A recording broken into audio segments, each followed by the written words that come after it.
थोड़ी देर बाद काउंटिंग शुरू होने वाली है एमएलसी चुनाव के लिए और आज का दिन बहुत बड़ा है। भारतीय जनता पार्टी और समाजवादी पार्टी दोनों के लिए ही ग्राउंड की तस्वीरें क्या है लगातार हम आपको बता रहे हैं, क्योंकि हमारे सहयोगी डटे हुए हैं सुबह से। और सुबह 8 बजे से 27 सीटों पर वोटों की काउंटिंग शुरू होने वाली है। 7:43 की ब्रेकिंग आपको बता रहे हैं। 36 में से 9 सीटों पर भारतीय जनता पार्टी निर्विरोध चुनाव जीत चुकी है और एबीपी गंगा पर मतगणना का सबसे तेज अपडेट आपको देंगे। और लगातार हमारे सहयोगी जो ग्राउंड पर बने हुए हैं उनसे भी हम अपडेट ले रहे हैं। शैलेश और सनुज दोनों इस वक्त हमारे साथ बने हुए हैं। सनुज का रुख करूंगी। सनुज, क्योंकि अब तो बहुत कम समय बचा हुआ है, किस तरीके की हलचल आप वहां पर देख पा रहे हैं?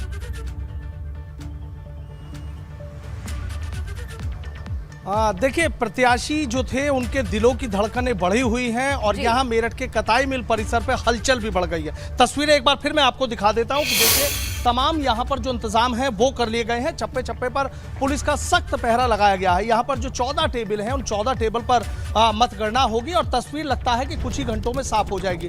देखिए, मेरठ गाजियाबाद सीट इसलिए भी ज्यादा अहम मानी जा रही है चूंकि यहाँ पर 12 साल बाद वोटिंग हुई थी। 2010 की बात कर लेते, 2010 में यहाँ प्रशांत चौधरी थे, बीएसपी के वो एमएलसी बने थे और 2016 में जो राकेश यादव हैं उन्होंने चुनाव लड़ा था, लेकिन निर्विरोध चुनाव उनका हो गया था। और निर्विरोध चुनाव के बाद अब आप ये देखिए कि 12 साल बाद यहां पर फिर से वोटिंग हुई थी। 4140 वोटें यहां पर पड़ी हैं, करीब 4250 वोटें थी। तो कुछ ही घंटों में तस्वीर पूरी तरीके से साफ हो जाएगी। भले ही किसी भी सीट के समीकरण अलग हो, लेकिन यहां पर सीधा आमने सामने का कड़ा मुकाबला देखा जा रहा है। बीजेपी ने यहां पर धर्मेंद्र भारद्वाज को मैदान में उतारा है और जो सुनील रोटा है वो समाजवादी पार्टी राष्ट्रीय लोकदल के उम्मीदवार हैं। हालांकि जो बीजेपी है उसका पलड़ा पहले से ही भारी नजर आ रहा था।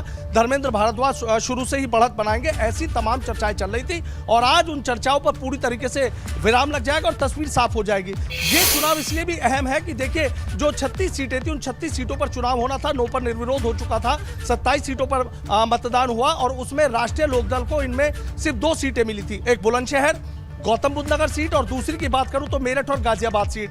जो मेरठ जो बुलंदशहर और गौतम बुद्ध नगर सीट थी वहां पर जो राष्ट्रीय लोकदल के कैंडिडेट थी उन्होंने पर्चा वापस ले लिया था।